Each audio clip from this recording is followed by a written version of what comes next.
Hello guys and welcome to the channel. तो आज के वीडियो में हम इकोनॉमिक्स के पहले चैप्टर दैट इज़ डेवलपमेंट इस पे बात करेंगे। तो ये उसका पार्ट 2 है। अगर आपने पार्ट 1 नहीं देखा है तो अभी स्क्रीन के दिए गए लिंक पे जाके चेक कीजिए सो दैट आपको ये वीडियो इजीली समझ में आए। अगर आपको इस फुल चैप्टर का हैंड रिटन नोट्स चाहिए तो डिस्क्रिप्शन में दिए गए ईमेल पे हमें मेल कीजिए, हम आपको 72 आवर्स में सेंड कर देंगे। सो स्टार्ट करते हैं आज का वीडियो। पिछले वीडियो में हमने देखा था कि केरला के बेटर परफॉर्मेंस के बारे में गवर्नमेंट ने क्या स्टेप्स लिए हैं।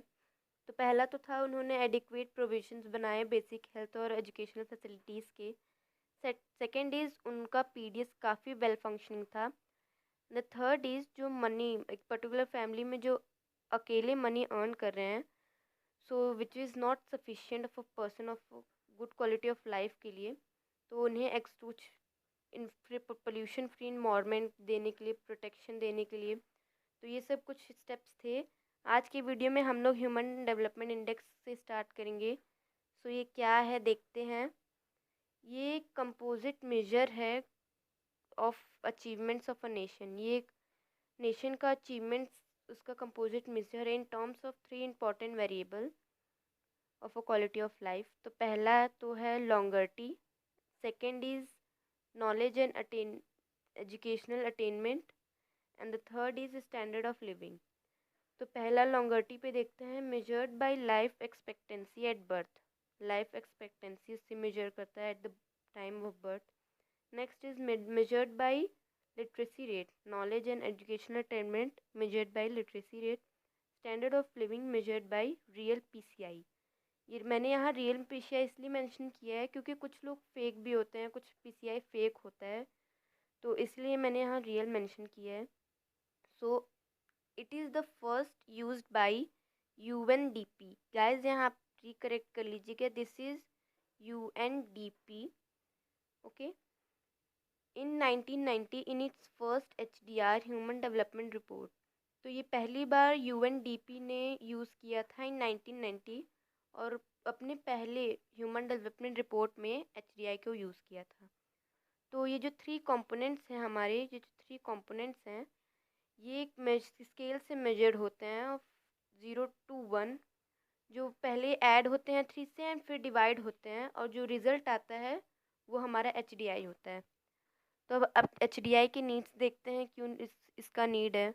S PCI is an इनएडिक्वेट measure of development of a nation.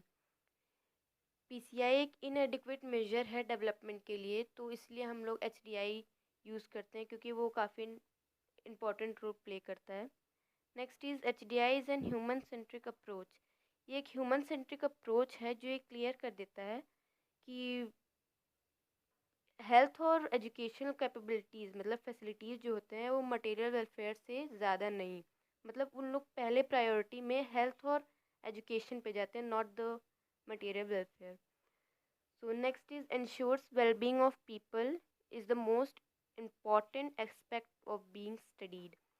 तो उनका मोस्ट इम्पॉर्टेंट एस्पेक्ट क्या है कि पीपल का well being is the most important aspect, वो इंश्योर करता है पीपल के वेल बींग का। सो नेक्स्ट इज सस्टेनेबल डेवलपमेंट। अब ये एक और डेवलपमेंट आ गया, इस पर देखते हैं। Development that meets the need of present without compromising the needs of future generation through judicious use of resources.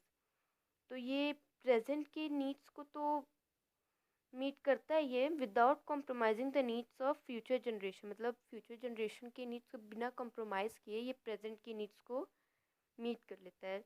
The help of judicious use of resources, resources मतलब रिसोर्सेज की मदद से ये दो विदाउट कॉम्प्रोमाइजिंग फ्यूचर जनरेशन मतलब दोनों meet करता है, प्रेजेंट भी फ्यूचर भी। अब इसका नीड क्या है सस्टेनेबल डेवलपमेंट का।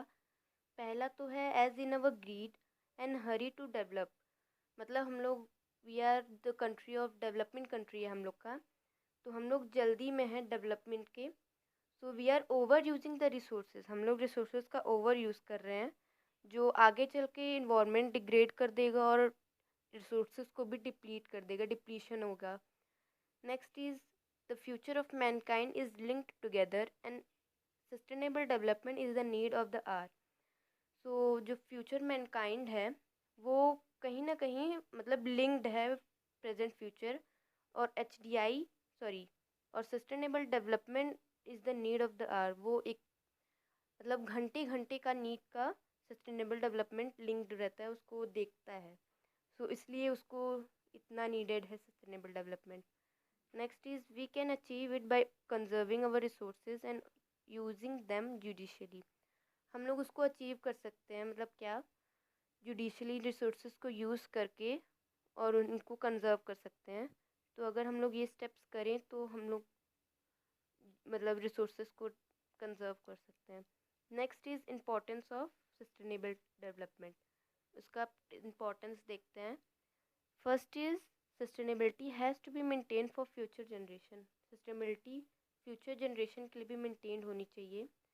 Rapid economic growth and industrialisation had lead the reckless exploitation of natural resources. जो रैपिड इकोनॉमिक ग्रोथ हो रहा है और इंडस्ट्रियलाइजेशन हो रहा है, ये नेचुरल रिसोर्सेज को कहीं ना कहीं एक्सप्लॉइट कर रहा है। तो इसलिए सस्टेनेबल डेवलपमेंट इम्पॉर्टेंट है, क्योंकि ये इसमें कंजर्व करता है इनको। There is a fear of complete exhaustion of these natural resources. और ये भी डर बना रहता है कि कहीं नेचुरल रिसोर्सेज कम्प्लीटली एग्जॉस्ट ना हो जाए। Next is in this process of economic growth and damage is being caused to environment and ecology with ultimately will hurt human beings। ये जो इकोनॉमिक ग्रोथ का प्रोसेस हो रहा है, ये जो इन्वायरमेंट को हार्म भी कर रहा है और इकोलॉजी को, ये कहीं ना कहीं आगे चल के हमें ह्यूमन बींग्स को ही हर्ट करेगा। क्योंकि हमें फिर जब कुछ नहीं रहेगा, रिसोर्सेज नहीं रहेंगे, सो वी फील एंग्जाइटी और हमें ब्रीदिंग में भी प्रॉब्लम होगी। सो ये सब हैं। Next is resources need to be used wisely so that they can be replenished. हमें उन्हें वाइजली यूज़ करना चाहिए रिसोर्सेज को, ताकि वो इजीली रिप्लेनिश हो सकें as they are renewable resources. Next is over use of resources will exhaust them. मतलब अगर हम लोग उसको ओवर यूज़ करेंगे तो जल्दी एग्जॉस्ट हो जाएगा। Example petroleum. आपको पता है पेट्रोलियम एग्जॉस्ट हो चुका है, मतलब अब ज़्यादा नहीं रहता है, क्योंकि हमने उसका ज़्यादा ओवर यूज़ कर लिया था। सो वो एग्जॉस्ट हो चुका है। सो नेक्स्ट टॉपिक पे आते हैं, लिटरेसी रेट। लिटरेसी रेट तो आपने प्रीवियस क्लासेस में भी पढ़ा ही होगा कि वो क्या होता है। प्रपोर्शन ऑफ लिटरेट पॉपुलेशन और literate person in 7 and above age group. ये एक प्रपोर्शन है लिटरेट पर्सन का इन 7 एंड अबव एज ग्रुप। मतलब 7 के अबव एज ग्रुप के पर्सनस का ये देखता है कि वो दे आर एजुकेटेड और दे आर लिटरेट और नॉट। तो इसका प्रपोर्शन निकालता है। Next is life expectancy. Average expected length of life of a person at a time of birth. तो ये एवरेज एक्सपेक्टेड लाइफ है, मतलब बाय बर्थ, मतलब एक पर्सन का बर्थ के टाइम ही मतलब कितना लाइफ लेंथ का, कितना लेंथ ऑफ लाइफ वो सरवाइव कर रहा है, वो देखता है लाइफ एक्सपेक्टेंसी, वो एवरेज निकालता है उसका। Next is infant mortality rate. Number of children that dies before the age of 1 year as a proportion of 100 live births in that particular area. मतलब नंबर ऑफ चिल्ड्रन जो die हो रहे हैं 1 साल के पहले ही पर 1000 लिव बर्थ, मतलब जो 1 साल के पहले ही डाई हो रहे हैं, तो उसका ये रेशियो निकालता है in a particular area. So next is net attendance ratio. ये हमारा लास्ट टॉपिक है आज की वीडियो का। ये क्या है? Total number of children of age group 14 and 15 attending school as a percentage of total number of children in the same age group. तो ये टोटल नंबर ऑफ चिल्ड्रन है in the age group of 14 and 15। ये ensure करता है कि उस मतलब 14 और 15 के एज ग्रुप के चिल्ड्रन स्कूल अटेंड कर रहे हैं कि नहीं।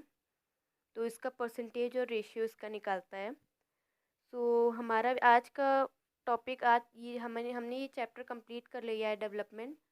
सो अगर आपको कोई भी क्वेरी आती है तो आप मुझे कमेंट करके बताइएगा। मैं आपको बता दूंगी। अगर कोई क्वेरी आती है तो कमेंट कीजिएगा। अगर आपको वीडियो पसंद आया तो इसे लाइक कीजिए, शेयर कीजिए और चैनल को सब्सक्राइब कीजिए, ताकि ऐसे वीडियोस हम आपको देते रहें। और अगर आपको इसका, मैंने आपको पहले भी बताया, अगर आप इसको फुल चैप्टर का आपको नोट्स चाहिए तो डिस्क्रिप्शन पे दिए गए ईमेल पे मेल कीजिए। हम आपको 72 आवर्स में मेल कर देंगे, मतलब सेंड कर देंगे। So guys, thank you for watching and see you in the next video.